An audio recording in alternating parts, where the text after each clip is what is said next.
কয়েকদিন আগেই আন্তর্জাতিক গণমাধ্যমে ছড়িয়ে পড়েছিল ইরানের সর্বোচ্চ নেতা আয়াতুল্লাহ আলী খামেনির মৃত্যুর খবর, কিন্তু সেই জল্পনাকে উস্কে দিয়ে হঠাৎ করেই তার ভেরিফাইড এক্স অ্যাকাউন্ট থেকে একটি রহস্যময় পোস্ট সামনে এসেছে।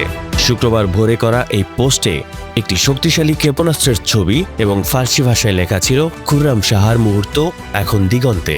এই একটি বাক্যই পুরো মধ্যপ্রাচ্যে নতুন করে আতঙ্ক ও উত্তেজনা ছড়িয়ে দিয়েছে।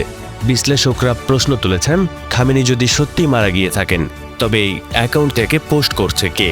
এটি কি কোনো কট্টরপন্থী গোষ্ঠীর কাজ, নাকি নিছক একটি মনস্তাত্ত্বিক যুদ্ধ? রহস্যের জট আরও ঘনীভূত হয়েছে কারণ এই পোস্টটি আসার ঠিক একদিন আগেই ইসরায়েলের বেন গুরিয়ন বিমানবন্দর ও একটি বিমান ঘাঁটিতে বড় ধরনের ক্ষেপণাস্ত্র হামলা চালানো হয়।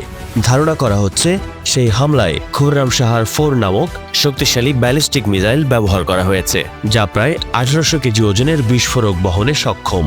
এই পোস্ট এবং এই হামলায় তীব্র উদ্বেগ জানিয়েছে যুক্তরাষ্ট্র ও ইসরায়েল।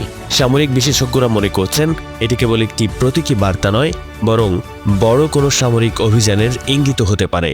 এই উত্তেজনার ফলে বিশ্ববাজারে তেলের দাম ও নৌপথে নিরাপত্তার বিষয়েও বড় অস্থিরতার আশঙ্কা করা যাচ্ছে। ডিজিটাল যুগের এই রহস্যময় উপস্থিতি এখন বড় প্রশ্ন হয়ে দাঁড়িয়েছে। খামেনি কি সত্যি অন্তরালে থেকে কলকাঠি নাড়ছেন, নাকি তার নাম ব্যবহার করে নতুন কোনো যুদ্ধের সূচনা হচ্ছে? আন্তর্জাতিক ডেস্ক, চিক টিভি।